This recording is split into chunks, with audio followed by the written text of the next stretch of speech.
On December 16, 1944, the Germans launched against the Western Allies the best divisions they still had in the Ardennes sector, which had given them such good results years before.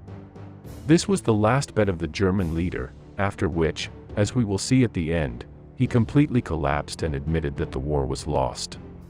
This program today is the fourth and last of this series that we are doing on the Battle of the Bulge, and in it, we are going to analyze what were the causes of the German failure in this operation. As we saw in the first program, the idea of carrying out this offensive comes directly from the German leader, in a desperate attempt to deal a great defeat to the Western Allies, which could even lead them out of the war. After this, they could fully focus on the Eastern Front and more effectively contain the Soviets. To do this, they were going to try to repeat a feat similar to the one they had already done during May 1940 when they attacked France. The idea was to penetrate through a point where the Allies were not expected, using their fastest and most powerful divisions.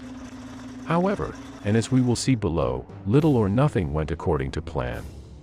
As a main point, we have that the Germans had foreseen that for this attack to end successfully, they needed to make a rapid advance through the Ardennes, and after crossing the forests and rivers such as the Meuse, reach the city of Antwerp in a few days.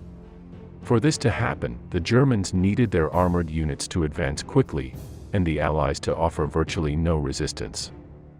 As Keitel and Jodl later stated, the Americans in the sector were expected to rout in reaction to the German attack.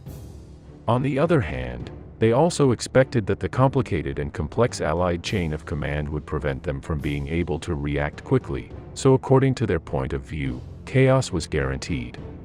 What actually happened was very different from this, which was precisely what had been planned. A few months later, Jodl commented, "The speed with which the Allies reacted to our attack exceeded all our expectations. But above all, it was the rhythm of our own movements that fell far behind what was planned." To point out a fact, U.S. General Bradley was able to mobilize some 60,000 men in just 24 hours, which he sent to the area, in addition to saving 85% of the war material that was in the Ardennes, so that it would not fall into the hands of Germans. A few days later, the total number of Allied soldiers sent to the area exceeded 250,000 men. Given this, let us now ask what other factors made the German advance so slow. In the first place, and although the previous offensive of May 1940 had been carried out in spring weather, on this occasion the weather conditions were totally unfavorable, and not at all suitable for starting a military operation. On the other hand, the material used was mainly heavy trucks that immediately destroyed the few available roads, making communication routes impassable in a short time. This caused large troop bottlenecks that prevented the Germans from getting the most out of their offensive. Another thing the Germans got wrong was in the pre-operation training. Paper himself had traveled a distance of about 150 kilometers, this being the same distance that they would have to travel to reach Antwerp, at the controls of a Panzer-type tank. This crossing was carried out on roads that were in better condition than those that were finally found in the Ardennes, since later the mud would be present everywhere.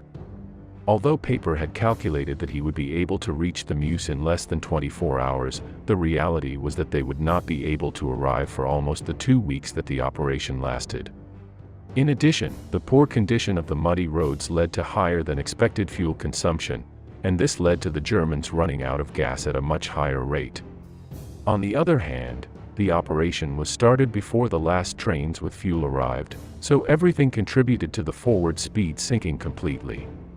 One last factor to take into account with respect to this point is that most of the roads in the Ardennes region run from north to south, so having to advance west. The German divisions had to do it almost cross-country with heavy tanks. Having seen this, let us now turn to the subject of the German divisions that participated in the operation. First of all, we have a whole series of elite divisions such as the Leibstandard, the Das Reich, the Hitlerjugend, the Panzerlehr, and even some paratroopers.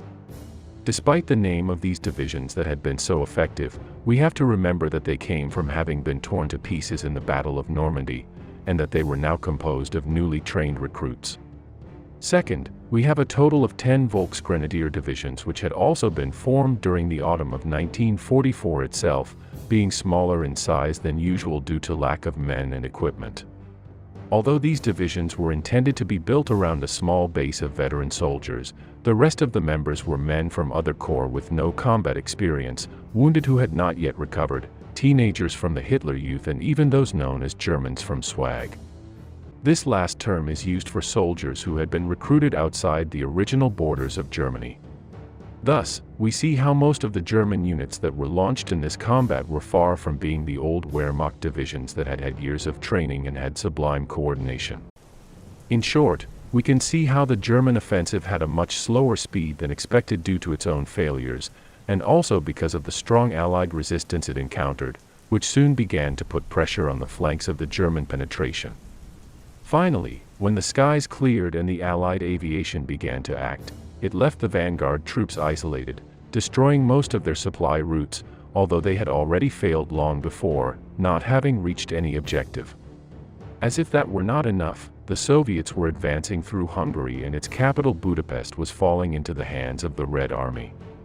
At the same time, very alarming warnings were being given that another powerful Soviet offensive was about to begin along the Vistula River. This began on January 12, 1945, causing the German army one of its greatest defeats in the entire war, leading the Soviets to position themselves about 70 kilometers from Berlin. This being the situation, the Germans could do nothing but refocus on the Eastern Front, and leave the Western Front at a minimum for the rest of the war. Finally, during the last days of December 1944, even before the Soviets launched the Vistula-Oder offensive, there was a meeting at Hitler's Western Front headquarters known as the Eagle's Nest. Their General Manschufel, commander of the 5th Panzer Army, announced that it was not going to be possible to cross the Meuse River, with which the operation had failed. A little later, Herman Goering himself came to that barracks and solemnly said that the war was lost. He then said that the best thing in that situation was to reach a truce with the Allies. Hitler's reaction was one of great irritation, and he said that he strictly prohibited anyone from the German High Command from contacting the Allies. So much so that he warned that he would order anyone who tried to be shot. A few hours after this conference, Hitler came to tell his assistant Nikolaus von Bülow that he was aware that the war was lost, and that he had even thought of committing suicide.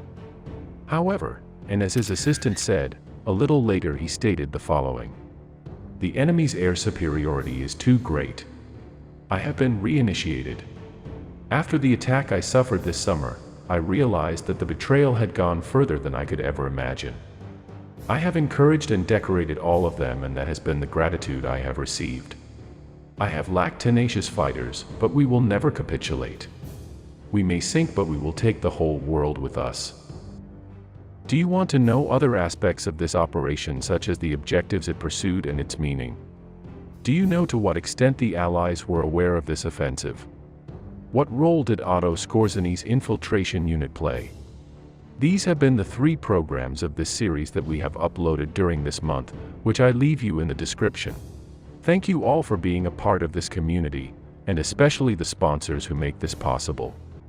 Subscribe and share this program if you liked it, and we'll see each other again here as always, next Wednesday and Sunday. See you soon.